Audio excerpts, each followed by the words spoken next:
आपके लिए मुख्य सेविका का प्रैक्टिस सेट नंबर 2 लेकर आए, जो हमारे यूथ प्रैक्टिस सेट चल रही है उसका प्रैक्टिस सेट नंबर 2 है। और इसी प्रकार हम पूरे 15 प्रैक्टिस सेट यहाँ पे करवाने वाले हैं। और जैसे कि टॉपिक वाइज आपका जो वन लाइनर टाइप का है और फिर ऑब्जेक्टिव टाइप के जितने भी हैं सारे कवर करवाएंगे। प्लीज़ आप लोग ज़्यादा से ज़्यादा शेयर कीजिए, वीडियो को लाइक कीजिए, सब्सक्राइब कीजिए। और सब्सक्राइब तो प्लीज़ ज़रूर ही कीजिए और वीडियो को अंत तक ज़रूर देखिए, क्योंकि इसमें पूरे 100 क्वेश्चन हैं, पूरा एक मॉक टेस्ट है समझिए, ठीक है। और बहुत इंपॉर्टेंट है परीक्षा की दृष्टि। चलिए स्टार्ट करते हैं। पहला क्वेश्चन हमारा है औपचारिक सामाजिक नियंत्रण के साधन, ठीक है। औपचारिक सामाजिक नियंत्रण के साधन हैं कौन कौन से? औपचारिक पूछ रहा तो 2 होते हैं, एक हमारे औपचारिक और अनौपचारिक। सामाजिक नियंत्रण के साधन 2 प्रकार के होते हैं, औपचारिक और अनौपचारिक। तो यहाँ पे पूछ रहा औपचारिक सामाजिक नियंत्रण के साधन हैं तो कौन कौन से बताइए। तो औपचारिक हमारा हो गया कानून और राज्य, कारावास, ये उपयुक्त तो सभी हैं, ठीक है। अनौपचारिक में जैसे हमारा समाज आता है, परिवार आता है, ऐसे आते हैं। देखिए औपचारिक सामाजिक नियंत्रण संस्थागत संगठनों या औपचारिक प्राधिकरणों द्वारा किया जाता है। इसमें राज्य, कानून, कारावास, अदालत इत्यादि सामाजिक नियंत्रण मतलब इत्यादि के द्वारा सामाजिक नियंत्रण किया जाता है, ठीक। यही औपचारिक होते हैं। और अनौपचारिक में जैसे समाज है, परिवार है, यही होते हैं अनौपचारिक में। चलिए धर्म है। निम्नलिखित में से कौन सा, दूसरा क्वेश्चन देखिए, निम्नलिखित में से कौन सा समाज में परिवर्तन लाने वाले घटकों में शामिल नहीं है? तो जैसे पूछ रहा है निम्नलिखित में से कौन समाज में परिवर्तन लाने वाले घटकों में शामिल नहीं है, ठीक है। तो इसमें कौन सा शामिल नहीं है? तो आप लोग आंसर कीजिए जल्दी से इसका, फिर हम आपको बताते हैं। तो इसका होगा जैसे कि जैविक घटक, ये भी होगा, ठीक है। और तकनीक घटक ये भी होगा, और भौगोलिक घटक ये भी होगा, और ऐतिहासिक घटक ये नहीं होगा, ठीक है। तो पूछ रहा है निम्नलिखित में से कौन समाज में परिवर्तन लाने वाले घटकों में शामिल नहीं है? तो यही ऐतिहासिक घटक शामिल नहीं है, ठीक है। जैसे कि सामाजिक परिवर्तन लाने वाले घटकों को 4 भागों में बांटा गया है। जैसे जैविक, ये एक हो गया जैविक, और दूसरा हो गया कौन सा, भौगोलिक हो गया, ये भी हो गया, और तीसरा हो गया जैसे कि सामाजिक। तो यहाँ जैसे ऐतिहासिक नहीं होगा, सामाजिक और तकनीकी घटक, ठीक है। ये 4 प्रकार के होते हैं। आप चलिए देखते हैं निम्नलिखित में से कौन एक सामाजिक परिवर्तन के मुख्य स्रोतों में शामिल नहीं है? पूछ रहा है निम्नलिखित में से कौन एक सामाजिक परिवर्तन के मुख्य स्रोतों में शामिल नहीं है? तो कौन सा शामिल है? तो खोज शामिल है, आविष्कार शामिल है, आंतरिक विभेदीकरण भी शामिल है, संकुचन नहीं शामिल है, ठीक है। तो जैसे कि सामाजिक परिवर्तन के मुख्य स्रोतों में खोज, आविष्कार, प्रसार और आंतरिक विभेद को शामिल किया गया है। चलिए नेक्स्ट क्वेश्चन देखते हैं, अगला क्वेश्चन।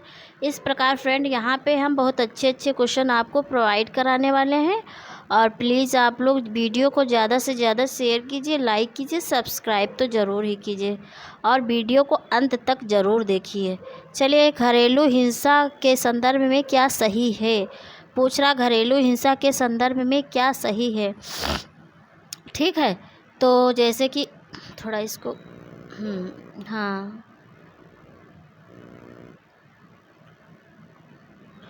क्या सही है पूछ रहा है। तो इसमें कौन सा सही होगा? इसमें देखिए घरेलू हिंसा केवल वैवाहिक संबंधों तक सीमित, गलत। घरेलू संबंध केवल पति पत्नी या विवाह जैसी प्रकृति वाले संबंध तक ही सीमित, ये भी गलत। घरेलू हिंसा तलाक के बाद जारी नहीं रह सकती, ये भी गलत। तलाकशुदा महिला का पूर्व पति उसे संयुक्त स्वामित्व वाली संपत्ति में बेदखल कोशिश करता है तो यह अभी घरेलू हिंसा, हाँ ये ठीक, यही होगा आंसर हमारा।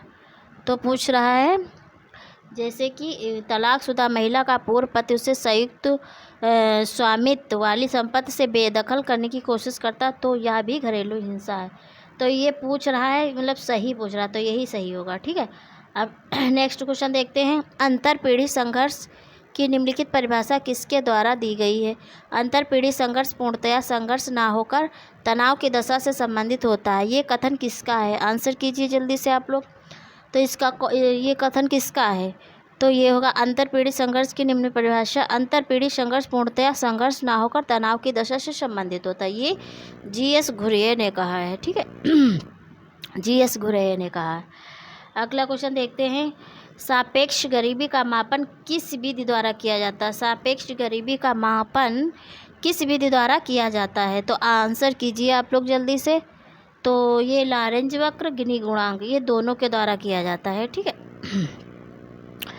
अगला क्वेश्चन देखते हैं, भारत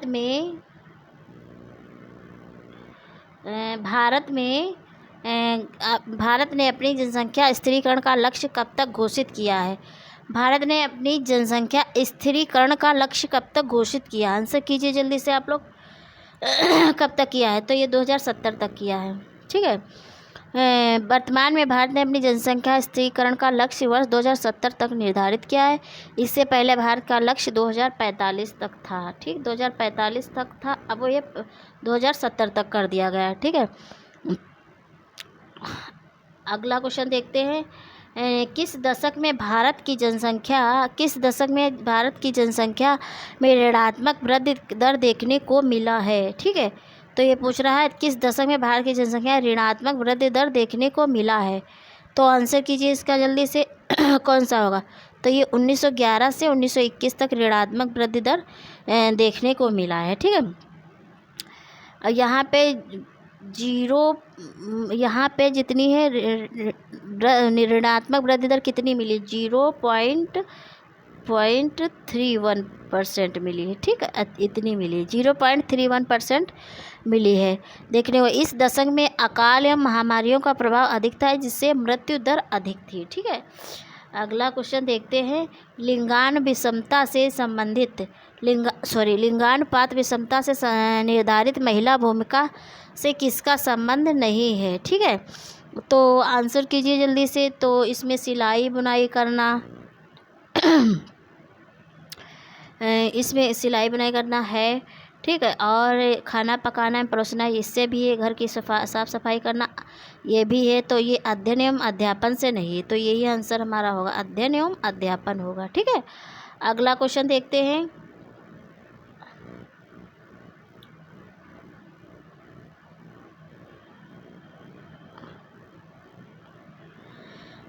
यहाँ पे संस्कार, षोडश संस्कार में विवाह किस स्थान पर आता है? देखिए, हमारे 16 संस्कार होते हैं। ठीक है, तो जैसे कि हमारा पुंसवन संस्कार से लेकर यानी कि मतलब अंतिम संस्कार तक होता है। 16 संस्कार हमारे माने गए हैं सोशियोलॉजी में। तो इसमें हिंदू धर्म में पवित्र 16 संस्कारों का वर्णन है, जो निम्नलिखित, जैसे कि गर्भाधान हो गया। गर्भाधान मैं आपको यहाँ पे बोल के बता रही हूँ, क्योंकि लिखने में थोड़ा डिस्टर्बेंस होगा, क्योंकि तो जैसे कि गर्भाधान हो गया, हिंदू धर्म में 16 संस्कार बताए गए हैं। तो पहला है गर्भाधान संस्कार, पहला गर्भाधान संस्कार, फिर पुंसवन, फिर सीमांतोन्नयन, फिर जात कर्म, फिर नामकरण आदि, जैसे कि आगे दिए नहीं। और फिर विवाह 15वें स्थान पे, विवाह जो 15वें स्थान पे। और फिर लास्ट हमारा, जैसे पहला है हमारा गर्भाधान, और फिर गर्भाधान से लेकर अंत्येष्टि, मतलब यानी कि अंतिम संस्कार तक हमारे 16 संस्कार होते हैं। तो हमारा 15वां पूछ रहा है, 15वां जो हमारा होता है वो होता है कि शादी के बाद हमारे अंतिम संस्कार ही होता है। तो 16 संस्कार, 16वां हमारा हो गया अंतिम संस्कार, अब 15वां हमारा हो गया विवाह संस्कार, यानी कि विवाह संस्कार। हिंदू विवाह की प्रकृति कैसी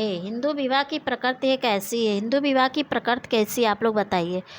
तो हिंदू विवाह की प्रकृति जो है संविदात्मक है, नैतिक है? नहीं, ऐसा कुछ नहीं, सामाजिक एवं धार्मिक प्रकृति है। ठीक है, हिंदू विवाह की प्रकृति जो है धार्मिक प्रकृति है। ठीक है, अगला क्वेश्चन देखते हैं, किसने कहा कि विवाह का बुनियादी आधार परिवार है, ना कि परिवार का आधार विवाह है? तो ये किसने कहा विवाह का बुनियादी आधार परिवार है, ना कि परिवार का आधार विवाह? ये किसने कहा है? तो ये किया ई वेस्टरमार्क ने कहा है। ठीक है, एडवर्ड अलेक्जेंडर वेस्टरमार्क एक फिनिश समाजशास्त्री, मानवशास्त्री और दार्शनिक थे। वेस्टरमार्क अपनी सुप्रसिद्ध पुस्तक मानवीय विवाह का इतिहास, इन्होंने अपनी पुस्तक मानवीय विवाह मानवीय विवाह का इतिहास में कहा है। ठीक है, मानवीय विवाह का इतिहास में कहा है। ठीक है, तो ये किसने कहा? विवाह का बुनियादी आधार परिवार ना कि परिवार का आधार विवाह। तो ये वेस्टरमार्क ने अपनी किस पुस्तक में कहा है? तो ये मानवीय विवाह का इतिहास 1891 में जो लिखी गई के लिए विशेष रूप में जाने जाते हैं।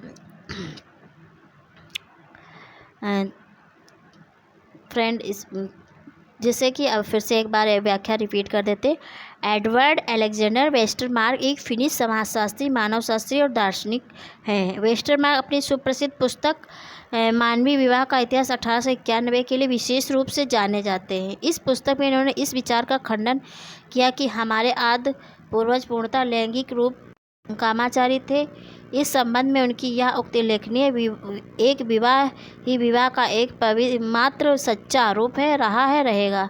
उनके अनुसार विवाह का बुनियादी आधार परिवार है, ना कि परिवार का आधार विवाह। ये वेस्टरमार्क जी ने कहा। ठीक है, अगला क्वेश्चन देखते हैं। किसने कहा कि धर्म, प्रजा, संतति और रति आनंद हिंदू विवाह के उद्देश्य माने जाते?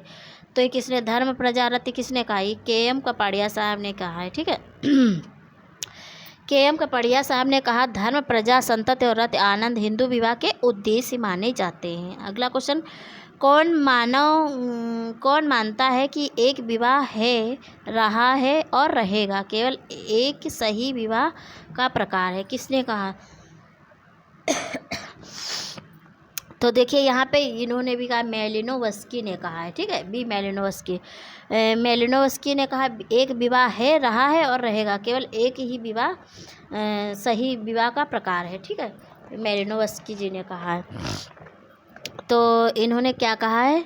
मेलिनोवस्की का मानना कि एक विवाह है और रहेगा, केवल एक सही विवाह का प्रकार, अर्थात एक विवाह ही परिवार का एकमात्र सच्चा रूप है। अतीत में रहा है, भविष्य में रहेगा, इन्होंने कहा है वेस्टरमार्क जी ने। अब अगला क्वेश्चन। घरेलू हिंसा के वर्णन के संबंध में निम्नलिखित में से कौन सा वक्तव्य सही है? आंसर कीजिए जल्दी से।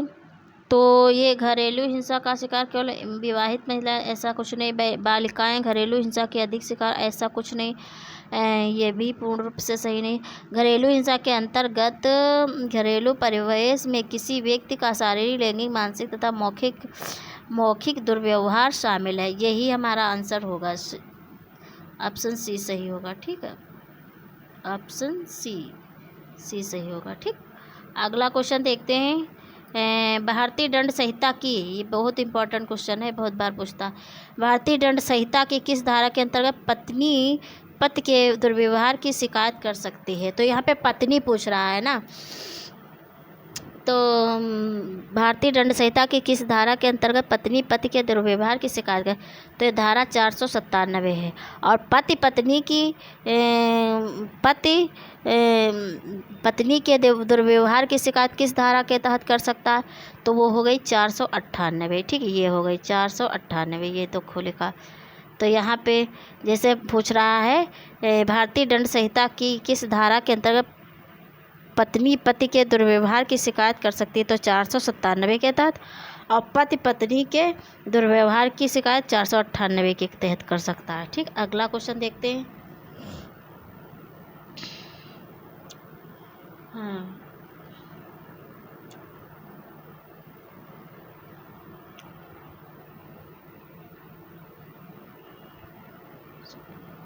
हाँ, अब इस पे देखिए। शिशु मृत्यु से संबंधित निम्नलिखित में से कौन से कारक हैं? आंसर कीजिए आप लोग जल्दी से। तो कौन से कारक हैं? तो इसमें कौन सा होगा? शिशु मृत्यु से संबंधित निम्नलिखित में से कौन से कारक हैं? तो इसमें होगा आंसर जन्म के, जैसे कि हाँ, जैसे कि इसमें दिया है। हाँ, इसमें देखना, फिर मतलब कोट करना है। तो जन्म के समय कम वजन, ये भी है। अस्पताल में प्रसव सुविधा का अभाव, ये भी है। गर्भवती माता की पोषण परण स्थिति, ये भी है। गर्भ निरोधक उपायों का, ये नहीं होगा।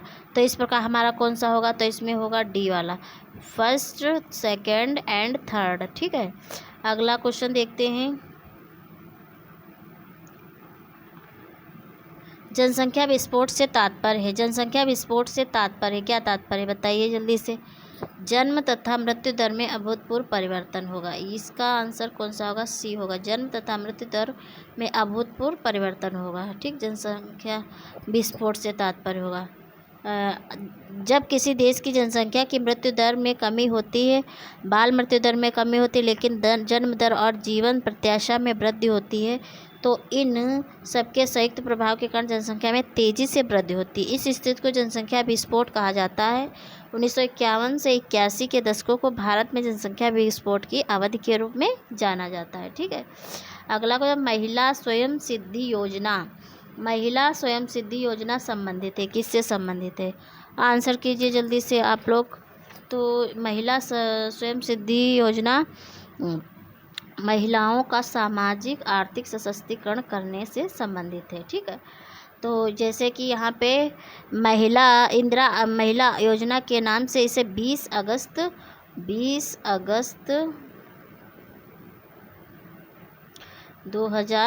1995 में, ठीक है, 1995 में 200 विकास खंडों में, ठीक है, 1995 में 200 विकास खंडों में प्रारंभ किया गया। बाद में इस योजना का नाम स्वयं सिद्धि योजना कर दिया गया। यह योजना महिलाओं के विकास एवं सशक्तिकरण एवं हेतु एवं समन्वित परियोजना है। ठीक है, अगला क्वेश्चन देखते हैं। भारत में महिलाओं को सशक्त बनाने हेतु महिला नीति कब बनाई गई? आंसर कीजिए जल्दी से। तो भारत में महिलाओं को सशक्त बनाने हेतु महिला नीति बनाई गई 2001 में। ठीक है, अगला क्वेश्चन देखिए। निम्नलिखित में से दलित नारीवाद के क्षेत्र में किसका योगदान है? आंसर कीजिए जल्दी से। तो इसमें कौन सा होगा? तो इसमें निम्नलिखित में से दलित नारीवाद के क्षेत्र में किसका योगदान है? तो ये शर्मिला रेगे का है। ठीक है, शर्मिला रेगे। तो दलित नारीवाद के क्षेत्र में शर्मिला रेगे का योगदान है। 1990 के दशक में स्वायत्त दलित महिला संगठनों के दावे ने नारीवादी आंदोलन के ब्राह्मणवाद और दलित राजनीति की वित्त सत्तात्मक प्रथाओं को रेखांकित करने के अलावा कई महत्वपूर्ण सैद्धांतिक और राजनीतिक चुनौतियों को जन्म दिया। किन्होंने? शर्मिला रेगे ने। ठीक है, अगला देखते हैं। निम्नलिखित में से कौन सा उत्पीड़न विहीन अपराध है? आंसर कीजिए जल्दी से। तो कौन सा उत्पीड़न विहीन अपराध है? तो इसमें होगा वेश्यावृत्ति। ठीक है, अर्थ लाभ के लिए स्थापित यौन संबंध वेश्यावृत्ति कहलाता है। यह उत्पीड़न विहीन अपराध है। ठीक है, उत्पीड़न विहीन पूछ रहा ना, तो वेश्यावृत्ति होगा। निर्धनता की परिभाषा सामान्यतः 2 पद्धतियों से की जाती है। निम्नलिखित में से सही उत्तर का चयन कीजिए। तो सही उत्तर का कौन सा? निर्धनता की परिभाषा सामान्यतः 2 पद्धतियों से की जाती है। तो कौन सा था? तो सापेक्ष निर्धनता, निरपेक्ष निर्धनता, 2 पद्धतियाँ होती, सापेक्ष निरपेक्ष। तो जैसे कि एक ऐसी दशा जिसमें सामान्यतः भौतिक किंतु कभी कभी सांस्कृतिक संसाधनों का अभाव भी होता, गरीबी कहते हैं। गरीबी को निरपेक्ष और सापेक्ष दोनों रूपों में परिभाषित किया जाता है। निरपेक्ष अर्थ में यह एक ऐसी दशा है जिसमें एक व्यक्ति के जीवन निर्वाह के लिए आवश्यक संसाधनों का अभाव या कमी होती है। सापेक्ष अर्थ में समाज के अन्य व्यक्तियों की तुलना की जाती है। जैसे कि निरपेक्ष गरीबी वह होती है जिससे कि रोटी कपड़ा मकान जिसके पास कुछ भी नहीं है, अपने जो भारत में पाई जाती है, वो निरपेक्ष गरीबी होती है। और सापेक्ष जैसे कि अमेरिका वगैरह में पाई जाती है कि एक व्यक्ति की दूसरे व्यक्ति से तुलना की जाती है कि उसके पास इतनी गाड़ियाँ, इतने मकान है, उसके पास कम है, तो वो सापेक्ष गरीबी होती है। तो इसलिए भारत में निरपेक्ष गरीबी पाई जाती है। ठीक है, निम्नलिखित में से कौन भारत में निर्धनता का कारण है? भारत में निर्धनता का कारण है, आंसर कीजिए जल्दी से आप लोग। तो निम्नलिखित में से तो कौन कौन से कारण हैं निर्धनता के? तो प्राकृतिक संसाधनों की कमी, प्राकृतिक विपत्तियाँ, कृषि का पिछड़ापन, ये भी है। तो इसका मतलब ये सभी है, निर्धनता के कारण हैं सभी। तो जैसे कि निर्धनता के कारण कौन कौन से हो गए। एक सेकेंड फ्रेंड, थोड़ा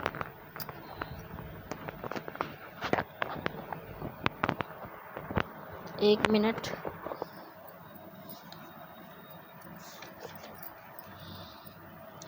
निर्धनता के कारण कौन कौन से हो गए, तो जैसे कि अब ये सभी हो गए, ठीक है। अगला क्वेश्चन देखते हैं। निम्नलिखित में से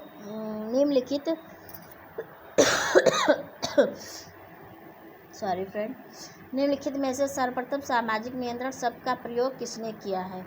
तो सामाजिक नियंत्रण का सर्वप्रथम प्रयोग किसने किया। अब एक बार यहाँ पे भारत में निर्धनता के निम्नलिखित कारण पहले वाले क्वेश्चन के देख लेते हैं कौन कौन से। प्राकृतिक संसाधनों की कमी, प्राकृतिक विपत्तियाँ, कृषि का पिछड़ापन, जनाधिक, उच्च निरक्षरता तथा बेरोजगारी आदि है। वो पिछले वाले क्वेश्चन का था, ठीक है, ये सभी थे। अब देखते हैं निम्नलिखित में से सर्वप्रथम सामाजिक नियंत्रण शब्द का प्रयोग किसने किया है। तो सामाजिक नियंत्रण शब्द का सर्वप्रथम प्रयोग किसने किया, E.S. रास ने किया है। चलिए देखते हैं अब 26 वाला कि निम्नलिखित में सामाजिक नियंत्रण का औपचारिक अभिकरण है, तो अभिकरण कौन है। पूछ रहा अभिकरण कौन से हैं, तो ये है राज्य है। औपचारिक अभिकरण कौन है, तो जैसे जनरीतियाँ, परंपराएं, सामाजिक, भाई ये तो हो गए हैं अनौपचारिक, ठीक है। राज्य जो हमारा औपचारिक के अंतर्गत आता है, राज्य हो गया, कानून हो गया, ये सभी, कारावास हो गया, ठीक है। अब अगला क्वेश्चन देखते हैं। सामाजिक डार्विनवाद में निम्नलिखित में से कौन विश्वास करता है। तो आंसर कीजिए जल्दी से आप लोग। सामाजिक डार्विनवाद में निम्नलिखित में से कौन विश्वास करता है, तो बताइए जल्दी से। तो कौन करता, उद्विकासवादी करते हैं। तो डार्विनवाद उद्विकास का आधार है। हर्बर्ट स्पेंसर को चार्ल्स डार्विन का बुडलाक कहा जाता है। उनसे ज़्यादा थॉमस हक्सले को डार्विन का बुडलाक कहा जाता है। हर्बर्ट स्पेंसर के संबंध में कहना होगा कि उन्होंने डार्विन से बहुत पहले योग्यतम की उत्तरजीविता की धारणा को प्रस्तुत किया। बाद में डार्विन के संपर्क एवं प्रभाव से डार्विन के विचारों को सामाजिक सांस्कृतिक क्षेत्र में लागू करना आरंभ किया, ठीक है। अगला क्वेश्चन देखते हैं। निम्नलिखित में से कौन सामाजिक परिवर्तन का अवरोध नहीं है। पूछ रहा सामाजिक परिवर्तन का अवरोध नहीं है, तो आर्थिक लागत है, निहित स्वार्थ है, जड़ता, आर्थिक स्पर्धा, यही नहीं होगा। आर्थिक प्रतिस्पर्धा नहीं होगा, ठीक है, आर्थिक प्रतिस्पर्धा, ठीक है। अगला क्वेश्चन देखते हैं। 19वीं सदी के दौरान समाजशास्त्री चिंतन में किस अवधारणा का प्रभुत्व था, तो बताइए जल्दी से। तो ये उद्विकास का था, ठीक है। अगला क्वेश्चन देखते हैं। ग्लोब्यूमिन शरीर के लिए आवश्यक है। ग्लोब्यूमिन शरीर के लिए आवश्यक है क्योंकि इसमें अनेक बीमारियों से शरीर को बचाने के लिए एंटीबॉडीज़ पाए जाते हैं, ठीक है, यही होगा। ग्लोब्यूमिन शरीर के लिए आवश्यक है क्योंकि इसमें अनेक बीमारियों से शरीर को बचाने के लिए एंटीबॉडीज़ पाए जाते हैं, ठीक है। अगला क्वेश्चन देखते हैं। कार्बोलिक अम्ल का पान करने पर रोगी को निम्नलिखित में से क्या कराना चाहिए। तो कार्बोलिक अम्ल का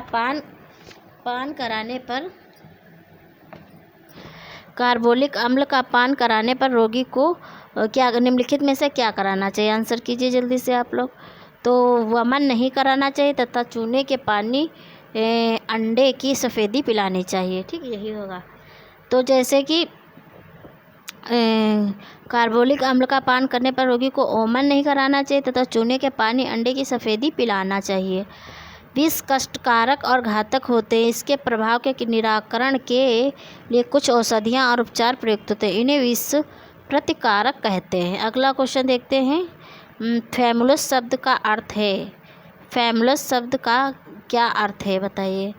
तो फैमुलस शब्द का अर्थ है सेवक, ठीक, सेवक। अगला क्वेश्चन। एक व्यक्ति अपने जीवन साथी का चुनाव अपने ही समूह में करता है तो उसे कहते हैं, क्या कहते हैं। एक अंतर विवाह कहेंगे, ठीक है, उसे अंतर विवाह कहेंगे।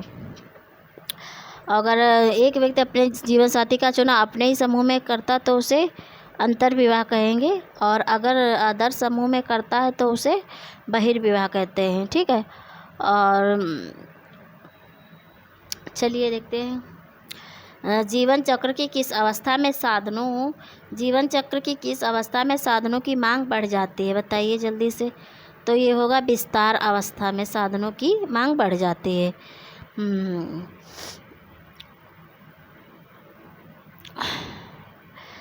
परिवार का आरंभ विवाह संस्कार से होता है। इसमें युवक युवती विवाह कर एक नए परिवार का आरंभ करते हैं।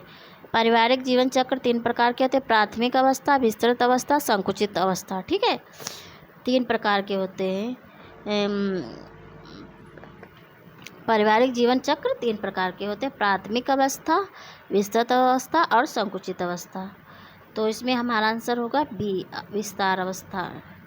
चलिए देखते किसका कथन है कि संयुक्त परिवार में दाम्पत्य प्रेम के विकास का अवसर कम प्राप्त होता है। आंसर किसने दी, आंसर कीजिए जल्दी से। किसका कथन संयुक्त परिवार में दाम्पत्य प्रेम का विकास का अवसर कम प्राप्त होता है? तो ये राजेंद्र प्रसाद का, डॉक्टर राजेंद्र प्रसाद का है। अगला क्वेश्चन थोड़ा हम फास्ट चलने की कोशिश करेंगे। विवाह अधिनियम वर्ष में विवाह योग्य लड़की की उम्र 18 वर्ष रखी गई। किस अधिनियम के तहत विवाह में योग्य लड़की की उम्र 18 वर्ष और लड़के की 21 वर्ष की गई? 18 और 21, ठीक, 18 और 21, ठीक। तो विवाह अधिनियम वर्ष किस विवाह अधिनियम में? तो ये 1955 में रखी गई, ठीक, 1955 में। विवाह में कौन सा एकांकी परिवार का लाभ नहीं है? विवाह में निम्नलिखित में से कौन एक एकांकी परिवार का लाभ नहीं है? तो उच्च जीवन स्तर, व्यक्तिगत विकास का अवसर, सामाजिक सुरक्षा, आत्मनिर्भरता, ठीक है। तो पूछ रहा कौन एकांकी परिवार का लाभ नहीं है? तो देखिए सामाजिक सुरक्षा नहीं है, ठीक है, सामाजिक सुरक्षा नहीं होती है। बाकी उच्च जीवन स्तर, व्यक्तिगत विकास का अवसर, आत्मनिर्भरता सभी होते हैं। अगला क्वेश्चन देखिए, उस विटामिन का नाम बताएं जिसकी कमी ही के कारण अत्यधिक खून बहने लगता है। तो ये विटामिन के है, ठीक है, विटामिन के। अगला क्वेश्चन देखते हैं। अब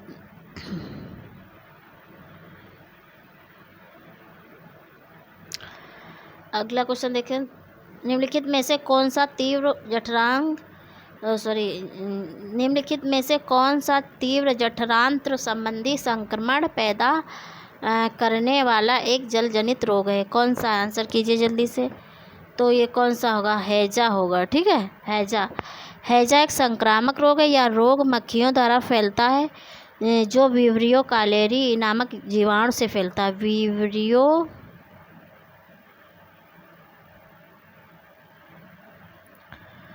कालेरी नामक जीवाणु से फैलता है, ठीक है, विब्रियो कालेरी नामक जीवाणु से फैलता है के कारण होता है। यह एक जलजन्य है, यह जलजनित है, जलजनित रोग है, जलजन्य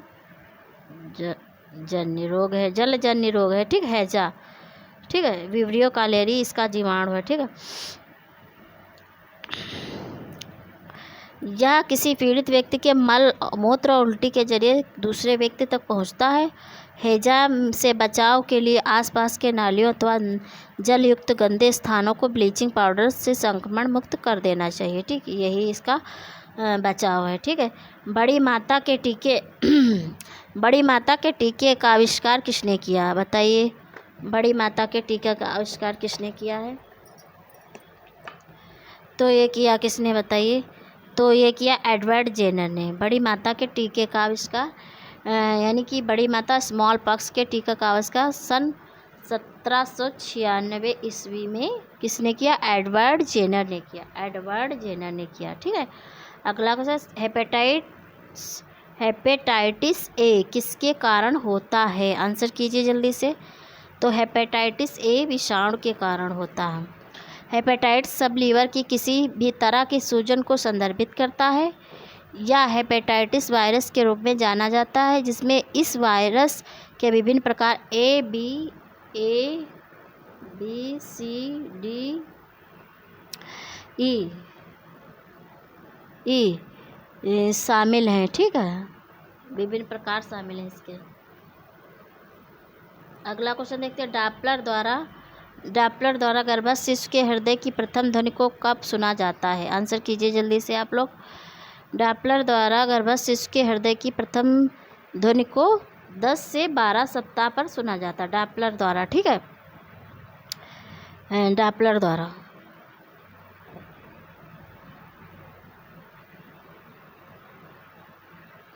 और जैसे कि डॉपलर जो है एक प्रकार का मॉनिटर अल्ट्रासाउंड डिवाइस है जो गर्भस्थ शिशु की हृदय गति को गिरने के लिए प्रसव पूर्व उपयोग किया जाता है, और इसका उपयोग प्रसव के दौरान भ्रूण की हृदय गति की जांच के लिए भी किया जाता है। ठीक है, एक डिवाइस है डॉपलर का, एक प्रकार का मॉनिटर अल्ट्रासाउंड डिवाइस है। ठीक है, मॉनिटर अल्ट्रासाउंड डिवाइस है। 10 से 12 है कहीं, और कहीं 8 से 10 होता है, पता नहीं कौन सा होगा। मनुष्य की सामान्य गर्भावधि होती है, कितनी होती है? 280 दिन होती है। ठीक, सामान्य गर्भावधि 9 महीने 280, मतलब यानी कि 280 दिन होगा यहाँ पे, 280 दिन होती है। ठीक है, सामान्य गर्भावधि होती 280 दिन की। जैसे कि बिल्ली की होती 64 दिन की, गाय की होती 286 दिन की, कुत्ता की होती 61 दिन की, हाथी की 617 दिन की होती, अफ्रीकन हाथी की होती 645 दिन की। अगला क्वेश्चन देखते हैं। एक गर्भवती महिला के निम्नलिखित में से किस मूल्यांकन परिणाम से पता चलता है कि प्रसव के दूसरे चरण में है? ठीक है, प्रसव का दूसरा चरण कौन सा होता है बताइए जल्दी से। तो कौन सा होता है? तो जैसे कि ये स्पष्ट योनि द्रव बाहर निकलना शुरू हो जाता है। जब प्रसव का दूसरा चरण शुरू होता है तो स्पष्ट योनि द्रव बाहर निकलना शुरू होता है। प्रसव का दूसरा चरण सॉरी ये नहीं होगा इसका। एक गर्भवती महिला में निम्नलिखित में से किस मूल्यांकन परिणाम से पता चलता है कि प्रसव के दूसरे चरण में? तो गर्भाशय ग्रीवा पूरी तरह फैली हुई होती है। तो जैसे कि गर्भाशय ग्रीवा पूरी तरह फैल जाती है तब दूसरा चरण शुरू हो जाता है। एक महिला प्रसव का दूसरा चरण तब शुरू होता है जब गर्भाशय ग्रीवा पूरी तरह से खुला, सर्विक्स इज कम्प्लीटली डिलेटेड होता है और बच्चे के जन्म के साथ समाप्त होती है। संकुचन बच्चे को बर्थ के द्वारा नीचे धकेलता है और एक आंत्र आंदोलन के आग्रह के समान तीव्र दबाव महसूस कर सकते हैं। ठीक है, तो यही होगा गर्भाशय दूसरा प्रसव का दूसरा चरण होता है गर्भाशय ग्रीवा पूरी तरह फैली हुई। ठीक है, अगला क्वेश्चन देखते हैं। एक क्रिया जिसमें गर्भनाल की नसें प्लेसेंटल मेम्ब्रेन से गुजर जाती हैं और पूरे गर्भाशय ग्रीवा में और छोर तक पड़ी रहती, वह कहलाती, क्या कहलाती है? आंसर कीजिए जल्दी से। तो वासा प्रीविया कहलाती है, वासा प्रीविया। तो वासा प्रीविया वह स्थित होती है जिसमें गर्भनाल की नलिकाएं अपरा झिल्लियों से होकर गुजर जाती हैं और पूरे गर्भाशय ग्रीवा में और छोर तक पड़ी रहती हैं। वासा प्रीविया के सामान्य लक्षण यह हैं कि प्रेगनेंसी के 4.5 महीने के बाद योनि से लाल रक्त का खून आना शामिल है। इसमें हल्का सा भारी रक्त का स्राव भी होने की संभावना रहती है। ठीक है, अगला क्वेश्चन देखते हैं। इनमें से क्या यौन क्षरण का लक्षण नहीं? यौन क्षरण का लक्षण नहीं तो यौन की कैनाल लंबाई, यौन की दीवारों का पतला होना, यौन स्नेहक में कमी, मूत्र असंयम। तो तो इसमें यौन की दीवारों का पतला होना ये नहीं है। यौन क्षरण का लक्षण ये नहीं है, बाकी सब है। यौन कैनाल की लंबाई है। यौन स्नेह में कमी ये भी है। मूत्र असंयम ये भी है। ठीक है, अगला क्वेश्चन देखते हैं। गर्भावस्था के दौरान अत्यधिक उल्टी के कारण माँ का सेहत बिगड़ने को क्या कहा जाता है? अत्यधिक उल्टी होने के दौरान तो क्या कहा जाता है, बताइए, आप लोग आंसर कीजिए। तो ये कहा जाता है हाइपरमेसिस ग्रेविडेरम। ठीक है, हाइपरमेसिस ग्रेविडेरम। तो जैसे कि हाइपरमेसिस ग्रेविडेरम एक गंभीर उल्टी, मतली, वजन घटने और इलेक्ट्रोलाइट गड़बड़ी की विशेषता वाली स्थिति है। गर्भावस्था के दौरान यह स्थिति अक्सर देखा जाता है कि गर्भावस्था के दौरान अत्यधिक उल्टी के कारण माँ की सेहत बिगड़ने को हाइपरमेसिस ग्रेविडेरम कहा जाता है। इसी को हाइपरमेसिस ग्रेविडेरम कहा जाता है, जिससे बहुत ज़्यादा उल्टियाँ आने लगती हैं। निम्नलिखित में से कौन सा टीकाकरण त्वची मार्ग में दिया जाता है, बताइए। त्वचा द्वारा कौन सा टीकाकरण दिया जाता है? तो ये दिया जाता है BCG का टीका त्वचा के द्वारा। ठीक है, BCG टीकाकरण को एंडाडर्मल रूट के द्वारा दिया जाता है। यह वैक्सीन सिर्फ त्वचा के नीचे आमतौर पर बाईं ऊपरी बाँह में दी जाती है। यह अनुशंसित साइट है ताकि टीकाकरण के बाद छोड़े गए छोटे निशान को भविष्य में पिछले टीकाकरण के साक्ष्य के रूप में आसानी से पाया जा सके। अगला क्वेश्चन देखते हैं। फ्रायड की साइकोसेक्सुअल थ्योरी की प्रथम अवस्था है, बताइए, आंसर कीजिए। फ्रायड की साइकोसेक्सुअल थ्योरी की प्रथम अवस्था है कौन सी, बताइए। तो ये ओरल अवस्था है। ठीक है, ओरल अवस्था जन्म से 8 माह तक, जन्म से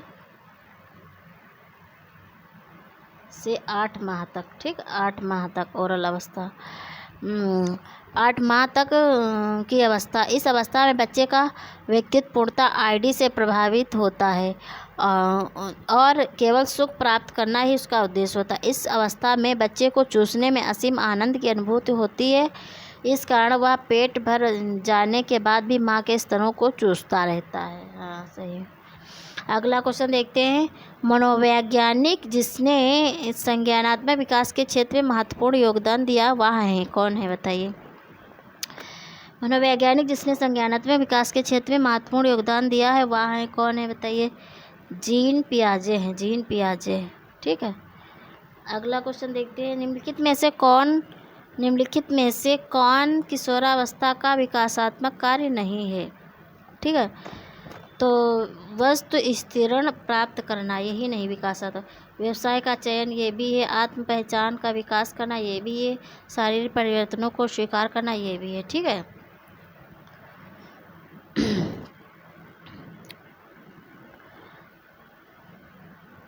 अब देखते हैं प्रारंभिक बाल्यावस्था का समय है। प्रारंभिक बाल्यावस्था का समय है कितना है?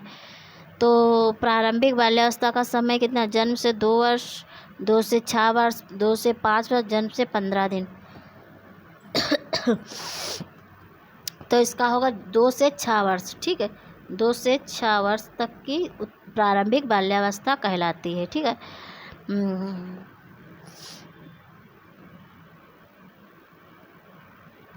प्रारंभिक बाल्यावस्था का समय 2 से 6 वर्ष की होती है। इस अवस्था में शारीरिक विकास शेषावस्था की तुलना में धीमा होता है। पूर्व बाल्यावस्था जिज्ञासा की अवस्था है। ठीक है, अगला क्वेश्चन देखते हैं। जन्म के समय शिशु के सिर की लंबाई पूरे शरीर की लंबाई की कितनी होती है? तो कितनी होती है? तो 1/4 होती है। ठीक, 1/4। जन्म के समय शिशु के सिर की लंबाई पूरे शरीर की लंबाई की 1/4। बालक का शरीर जन्म के समय विकास की प्रारंभिक अवस्था पर होता है। ठीक है, जिन स्कूलों में सामान्य बच्चों के साथ विकासात्मक चुनौतियों वाले बच्चों का दाखिला लिया जाता है उन्हें कहा जाता है, क्या कहा? उन्हें संपूर्ण स्कूल का संपूर्ण स्कूल कहा जाता है। ठीक है, अगला क्वेश्चन देखते हैं। हाँ, नवजात शिशु के संवेग हैं तो कौन कौन से, बताइए। इसमें थोड़ा अच्छे से दिखाई नहीं दे रहा फ्रेंड, क्लियर, तो थोड़ा हम लोग सुनने की कोशिश करेंगे अच्छे से। तो नवजात शिशु के संवेग कौन कौन से हैं? तो ये है नवजात शिशु के भय, क्रोध, प्रेम। ठीक, भय सॉरी, हाँ, नवजात शिशु के संवेग है भय, क्रोध, प्रेम। भय, क्रोध और कौन सा हो गया, प्रेम। ठीक, तो भय, क्रोध, प्रेम। नवजात शिशु के अंदर भय 5 माह में, क्रोध 3 माह में, भय 5 माह में, क्रोध 3 माह में, और प्रेम जो है 10 माह में, 10 माह में उत्पन्न होता है। इन क्रियाओं का अनुभव बालक करता है। बालकों के संवेग का अध्ययन 1932 में ब्रीवेज नामक वैज्ञानिक ने किया था। ठीक है, ब्रीवेज नामक वैज्ञानिक ने। अगला क्वेश्चन देखते हैं। लड़कों की वार्षिक ऊंचाई वृद्धि 5 से यहाँ पे 5 होगा। ठीक है, 5 सेंटीमीटर से 6 सेंटीमीटर होती है लड़कों की वार्षिक ऊंचाई। तो ऑप्शन ये होगा 5 से 6। लड़कों की वार्षिक ऊंचाई वृद्धि 5 सेंटीमीटर से 6 सेंटीमीटर होती है वार्षिक। ठीक है, अगला क्वेश्चन देखते हैं। निम्नलिखित में से कौन सा विकास का नियम नहीं है? तो जैसे विकास अवस्थाओं की ओर अग्रसर होता है, ये भी है। विकास सामान्य से विशिष्ट की ओर होता है, ये भी है। विकास एक निश्चित क्रम में नहीं होता, ये गलत है। ठीक है, विकास के प्रतिमानों की भविष्यवाणी की जा सकती है, ये भी है। तो इसमें कौन सा पूछ रहा, कौन सा विकास का नियम नहीं? तो विकास एक निश्चित क्रम में नहीं होता, यही होगा, नहीं है। ठीक है, अगला क्वेश्चन देखते हैं। मिल्क शेक उदाहरण है। मिल्क शेक उदाहरण है किसका है? आंसर कीजिए जल्दी से।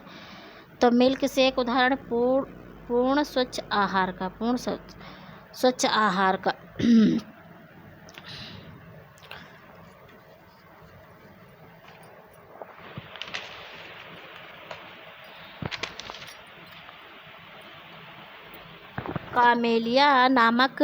कामेलिया नामक वृक्ष की पत्तियों को सुखाकर बनाई जाती है। क्या बनाया जाता? तो बनाई जाती है चाय। कामेलिया नामक वृक्ष की पत्तियों को सुखाकर चाय बनाई जाती है। ठीक है, अनाज की पिसाई से चमकाने से और परिष्करण करने से मुख्यतः जो विटामिन नष्ट होता हुआ है। अनाज की पिसाई से चमकाने से और परिष्करण करने से मुख्यतः जो विटामिन नष्ट होता हुआ कौन सा विटामिन है? तो वो होता है विटामिन बी। ठीक है, जिसमें बेरी पाया जाता है। सब्जियों के रेशे छूने से कैसे होते हैं? बताइए, आप लोग आंसर कीजिए। तो छूने से ठंडे होते हैं। सब्जियों के रेशे छूने से ठंडे होते हैं। ठीक है, अगला क्वेश्चन। फल तथा सब्जी अच्छे स्रोत होते हैं निम्न में से किसके? बताइए। फल तथा सब्जी अच्छे स्रोत होते हैं खनिज, लवण और विटामिन रेशे के। खनिज, लवण और विटामिन रेशे के। फल तथा सब्जी अच्छे स्रोत होते हैं खनिज, लवण, विटामिन और रेशे के। ठीक है, अंडा तथा दूध सुरक्षित रहते हैं। अंडा तथा दूध सुरक्षित रहते हैं, बताइए जल्दी से। तो ये सुरक्षित है 35 से 40 फ़ारेनहाइट पर। ठीक है, अंडा तथा दूध 35 से 40 फ़ारेनहाइट पे सुरक्षित रहते हैं। फल, अंडा, दूध, मांस, मछली आदि जिसमें निहित सड़ाने वाले जीवाणु की क्रिया शून्य हो जाती है। जीवाणु की वृद्धि 40 फ़ारेनहाइट से नीचे रुक जाती है। ठीक है, अगला क्वेश्चन देखते हैं। खाद्य उत्पादन में सही खतरा क्षेत्र कौन सा है? आंसर कीजिए जल्दी से। तो कौन सा है? तो 41 फ़ारेनहाइट से 135 फ़ारेनहाइट। ठीक है, अगला क्वेश्चन देखते हैं। किस कार्यप्रणाली के द्वारा नमक की उच्च सांद्रता परिरक्षक की तरह कार्य करती है? तो कौन सी कार्यप्रणाली है? तो ये होगी, हाँ, इसमें, हाँ, तो किस कार्यप्रणाली के द्वारा नमक की उच्च सांद्रता परीक्षक की तरह कार्य करती है? तो नमी को घटाकर एंजाइम की सक्रियता को घटाती है। माइक्रोब्स के लिए आवश्यक ऑक्सीजन को नमक की सांद्रता घटाती है। उपयुक्त सभी, यही होगा उपयुक्त सभी। ठीक है, अगला क्वेश्चन देखते।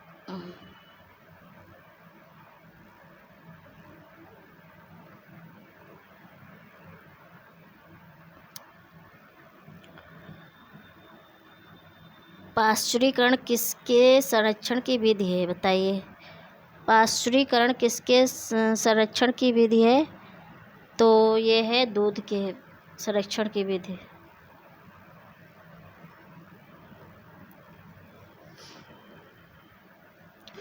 एक धात्री स्त्री जिसका शिशु 8 माह का है के लिए अतिरिक्त ऊर्जा की आवश्यकता होती कितनी? एक धात्री स्त्री जिसका शिशु 8 माह का है के लिए अतिरिक्त ऊर्जा की आवश्यकता होती कितनी होती? बताइए जल्दी से। तो होती है 4 + 400। ठीक है, 400 अतिरिक्त ऊर्जा की आवश्यकता। बच्चे के आहार में अनुपूरक भोजन की शुरुआत किस उम्र में होनी चाहिए? तो ये होंगे 6 महीने के आसपास। ठीक है, 6 महीने का। प्रयोगशाला में कार्य करते समय छात्रों में किस दृष्टिकोण का विकास होता है? तो किस दृष्टिकोण का विकास होता है? तो होता है वैज्ञानिक दृष्टिकोण का विकास। ठीक है, अगला क्वेश्चन देखते हैं। सभी संस्कृतियों में शिशु लगभग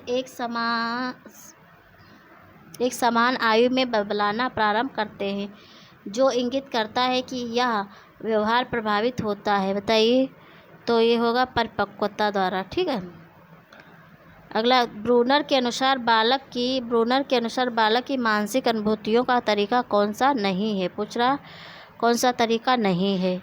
तो ये मूर्त संक्रिया तरीका नहीं है। सक्रियता, दृश्य प्रतिमा, सांकेतिक, ये सभी हैं। ठीक है, अगला क्वेश्चन देखते हैं। सामाजिक स्तरीकरण एवं सामाजिक विभाग से संबंधित है। सामाजिक स्तरीकरण सामाजिक विभाग से संबंधित है। क्या संबंधित है? बताइए जल्दी से। तो इसका जाति संबंधित है। ठीक, जात सामाजिक स्तरीकरण का एक सामाजिक विभाजन से संबंधित है। प्रत्येक व्यक्ति जन्म से एक जाति प्राप्त करता है। जाति चेतना उसे निर्देश करती है कि उस व्यक्ति को क्या करना है अथवा क्या नहीं करना है। ठीक है, अगला क्वेश्चन। डीपीटी को विस्तारित करें। आंसर दीजिए जल्दी से आप लोग। तो डीपीटी को विस्तारित कीजिए, बताइए जल्दी से। तो इसका होगा डिप्थीरिया पर्ट्यूसिस टिटेनस। ठीक, डीपीटी। ठीक, कुकर खांसी से बचने के लिए कौन सा टीका लगाया जाता है? तो कुकर खांसी से बचने के लिए कौन सा टीका लगाया जाता है? तो ये डीपीटी का लगाया जाता है। ठीक है, कुकर खांसी या काली खांसी से बचने के लिए डीपीटी का टीका लगाया जाता है। काली खांसी बोर्डटेला पर्ट्यूसिस नामक बैक्टीरिया के कारण होता है। कुकर खांसी से ग्रसित रोगी जब खांसता है, छींकता है तो छोटे छोटे कीटाणु से भरी बूंदें हवा में फैल जाती हैं और दूसरे व्यक्तियों को भी संक्रमित कर देती है। इससे बचाव के लिए डीपीटी का इंजेक्शन लगवाया जाता है। अगला क्वेश्चन देखते हैं। शिशु द्वारा मुंह से भोजन निकालने के इशारे का अर्थ है कि क्या है? मतलब वो जब खाना नहीं चाहता है तो मुंह से भोजन निकालता है शिशु, तो क्या अर्थ है? बताइए जल्दी से। तो इसका होता है वह संतृप्त और भूखा नहीं, यानी कि उसको भूख नहीं है, इसलिए वो अपने जब खिलाओ खाना तो मुंह से खाना निकालने लगता है। वह बालक जो दोनों हाथों का प्रयोग करे तो उसे क्या कहते हैं? एम्बीडेक्ट्रस, यानी कि उभय हस्त, दोनों हाथों का प्रयोग करता है। अगला। किसके दूध में थोड़ी चीनी डाल दी जाए किसके दूध में थोड़ी चीनी डाल दी जाए और कुछ वसा निकाल दी जाए तो वह माँ के दूध जैसा हो जाएगा? बताए किसके दूध में। ठीक, थोड़ी चीनी डाल दी जाए और कुछ वसा निकाल दी जाए तो माँ के दूध की जैसा हो जाएगा। तो किसका दूध होता है? बताइए जल्दी। तो वो होता है बकरी का दूध। ठीक, वो होता है बकरी का दूध, बकरी। ठीक, अगला क्वेश्चन देखते हैं। शिशु में शिशु में माँ के प्रतिजीवियों से पाई गई निष्क्रिय कृत्रिम प्रतिरक्षा है। बताइए, आंसर कीजिए जल्दी से। तो ये है 3 से कितने महीने तक होती है? 3 से 6 महीने तक की होती है। शिशु में माँ के प्रतिजीवियों से पाई गई निष्क्रिय कृत्रिम प्रतिरक्षा 3 से 6 महीने तक होती है। अगला क्वेश्चन, प्रसव के बाद शिशु की नाल को कब काटना चाहिए? प्रसव के बाद शिशु की नाल को कब काटना चाहिए? जब उसमें स्पंदन रुके तभी काटना चाहिए। ठीक है, तो प्रसव के थोड़े देर बाद जब उसमें स्पंदन रुक जाता है तब उसे नाभि से थोड़ी ऊपर काट दिया जाता है, जो बाद में सूखकर 8 से 10 दिनों में अलग हो जाता है। गर्भनाल माँ और बच्चे को जोड़ने का काम करती है। ठीक है, अगला क्वेश्चन देखते हैं। गर्भकालीन विषाक्तता संबंधित होती है। गर्भकालीन विषाक्तता संबंधित होती है, किससे संबंधित होती है? तो उच्च रक्तचाप, सूजन, ठीक, सूजन, एल्ब्यूमिनेरिया, उपरोक्त सभी। तो ये सभी होगा, उपरोक्त सभी से गर्भकालीन विषाक्तता संबंधित हो। तो उच्च रक्तचाप, सूजन, एल्ब्यूमिनेरिया उपरोक्त सभी से संबंधित होती है। अगला क्वेश्चन देखते हैं। प्रसव का प्रकार नहीं है। प्रसव का प्रकार नहीं है, कौन सा नहीं है? आंसर कीजिए जल्दी से। तो प्रसव का प्रकार कौन सा नहीं है? तो प्रसव का प्रकार नहीं है, तो ये संभाव्य प्रसव नहीं है। ठीक है, प्राकृतिक प्रसव, जटिलतापूर्ण प्रसव, इंस्ट्रूमेंटल प्रसव, ये सभी प्रसव प्रसव वह प्राकृतिक क्रिया जिसके द्वारा शिशु गर्भ से बाहर आता है। शिशु का गर्भ से बाहर आना ही प्रसव कहलाता है। अस्पताल में प्रसव कराने से गर्भवती स्त्री तथा जन्म लेने वाले बच्चे की उचित देखभाल हो जाती है तथा सभी कार्य वैज्ञानिक ढंग से किए जाते हैं। अगला क्वेश्चन देखते हैं। कितने माह तक कोशिका विकास को भ्रूण कहा जाता है? कितने माह तक कोशिका विकास को भ्रूण का? तो 2 माह तक। ठीक है, 2 माह तक कोशिका का विकास को भ्रूण कहा जाता है। भ्रूणावस्था 2 सप्ताह से 2 माह तक तथा 2 चंद्रमाह के बाद तक चलती है। इस अवस्था में निरंतर कोश विभाजन की प्रक्रिया चलती रहती तथा शिशु मानव आकार ग्रहण करने लगता है। सर्वप्रथम सिर के भाग में महत्वपूर्ण विकास होते हैं, निम्न भाग में विकास बाद में होते हैं। ठीक है, अगला क्वेश्चन देखते हैं। अंडोत्सर्ग के बाद बचे हुए ग्रैन्युलोसा और थीका इंटरना कोशिकाएं कार्पस ल्यूटियस बनाती हैं। ठीक, कार्पस ल्यूटियस बनाती हैं। अगला क्वेश्चन। बासी ब्रेड में आमतौर पर का असर होता है? काहे का असर होता है? मोल्ड, बैक्टीरिया, कीड़े, वायरस, काहे का होता है? बताइए जल्दी से। तो ये होता मोल्ड का। ठीक है, मोल्ड पतले तार की तरह सूक्ष्म जीवाणु होते हैं जो नमी तथा अंधकार में अधिक पनपते हैं। ये खाद्य पदार्थों पर राई के समान छा जाते हैं। अधिक बढ़ने पर ये हरे, नीले, काले आदि रंगों में दिखाई देने लगते हैं और पनीर, जेली, जैम, अचार, मुरब्बा, डबल रोटी आदि पर जाल के समान छा जाते हैं। ठीक है, अगला क्वेश्चन। वह एक स्कैन जो देता है 12 ग्राम कार्बोहाइड्रेट एवं 3 ग्राम वसा, वह शरीर को कितनी किलो कैलोरीज देगा? ठीक है, बताइए। तो कितने कैलोरी? तो ये 75 किलो कैलोरीज देगा। ठीक, 75 कैलोरी, जैसे कि 75 किलो कैलोरीज देगा। जैसे कि 1 ग्राम कार्बोहाइड्रेट में 4 किलो कैलोरी ऊर्जा प्राप्त होती है। ठीक, 1 ग्राम वसा में 9 किलो कैलोरी ऊर्जा प्राप्त होती है। तो 12 चौक 48, 3 नवा 27, 48 + 27। ठीक, हाँ, तो जैसे कि ये देखो 1 ग्राम कार्बोहाइड्रेट में 4, ठीक, 4 ग्राम मतलब 4 किलो कैलोरीज पाई जाती है। ठीक, तो 12 चौक 48 हो गया। ठीक है, और 3 ग्राम वसा में यानी कि 9 किलो वसा जितना है तो 1 ग्राम में पाया जाता है 9, तो 3 × 9 हो गया। ठीक है, 3 नवा 27। अब इनको ऐड कर देंगे 8 × 4 7 7 14 1 15 का 5 से लगा 1 4 2 6 1 7, तो यहाँ 75 हो जाएगा। हाँ सही। केंद्रीय नाड़ी संस्थान के लिए ऊर्जा का मुख्य स्रोत क्या है, बताइए जल्दी से। केंद्रीय नाड़ी संस्थान के लिए ऊर्जा का मुख्य स्रोत क्या है, ग्लूकोज से। ठीक है, अगला क्वेश्चन देखते हैं, थोड़ा हम फास्ट चलेंगे। त्वचा झुर्रियों युक्त एवं उसका रंग पीला होना लक्षण प्रदर्शित करता है। त्वचा झुर्रियों युक्त एवं उसका रंग पीला होना लक्षण प्रदर्शित करता है काहे का, तो ये प्रदर्शित करता है कुपोषण का। ठीक है, कुपोषण का। ठीक है, तो अगला क्वेश्चन देखते हैं, यहाँ पे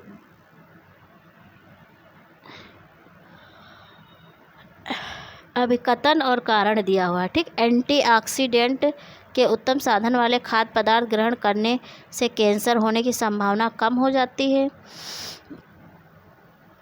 हाँ हो जाती है। एंटीऑक्सीडेंट रक्त प्रणाली में बहने वाले फ्री रेडिकल्स को निष्प्रभावी कर देते हैं। तो इसमें आंसर कौन सा होगा, इसमें होगा ए और आर दोनों सही हैं। ठीक, ए आर दोनों सही हैं। अगला क्वेश्चन देखते हैं,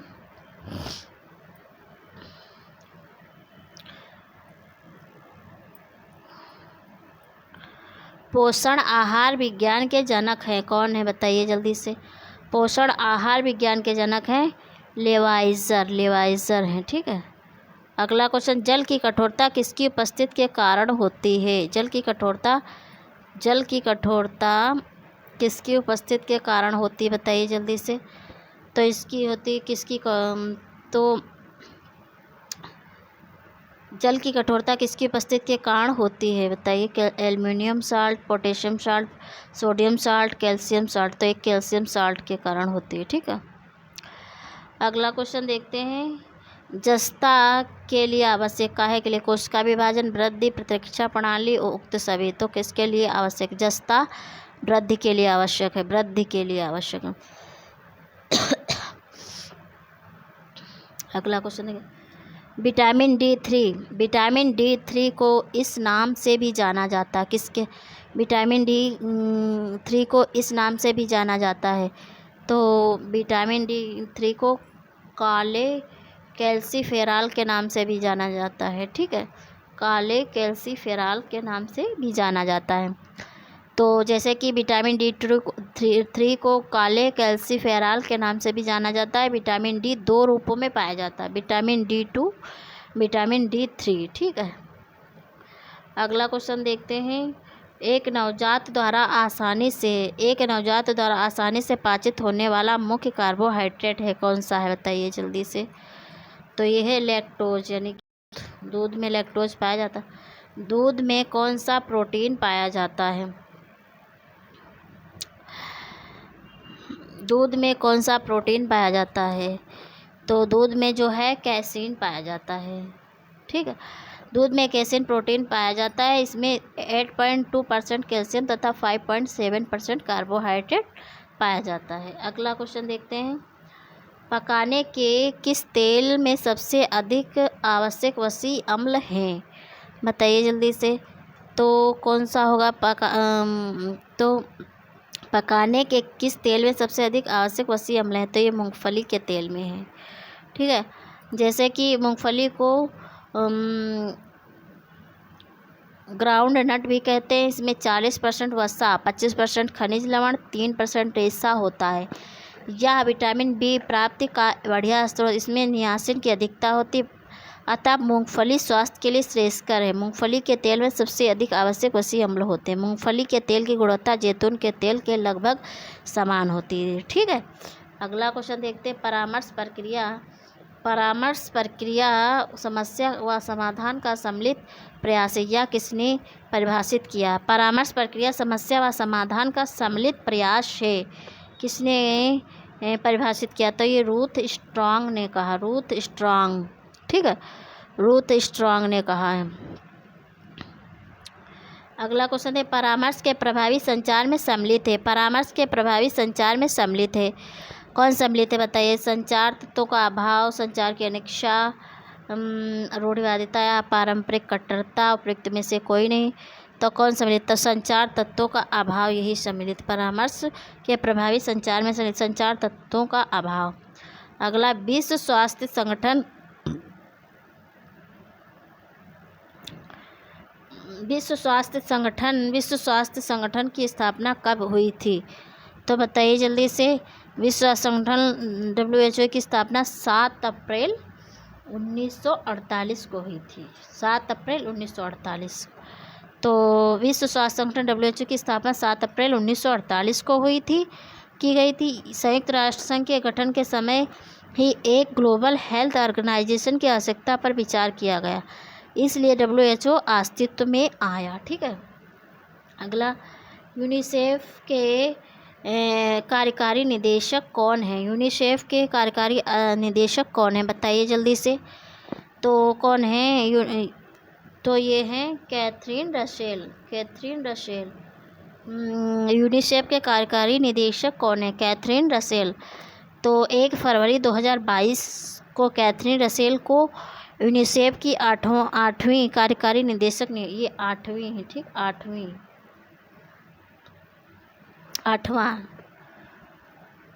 8वां कार्यकारी निदेशक के रूप में नियुक्त किया गया 1 फरवरी 2022 को। ठीक। अगला क्वेश्चन है अगला एंड सबसे लास्ट क्वेश्चन। ठीक है। संयुक्त राष्ट्र जनसंख्या कोष द्वारा जारी शिक्षण आंकड़ों के अनुसार विश्व में प्राथमिक शिक्षा में नामांकन दर कितनी है? बताइए जल्दी से। तो कितनी है? तो 91% है। ठीक। संयुक्त राष्ट्र जनसंख्या कोष द्वारा जारी शिक्षण आंकड़ों के अनुसार विश्व में प्राथमिक शिक्षा में नामांकन दर यानी कि 91% है। ठीक है। वर्तमान संदर्भों में UNFPA द्वारा जारी आंकड़ों के अनुसार प्राथमिक शिक्षा में सफल नामांकन वैश्विक स्तर पर 91% है।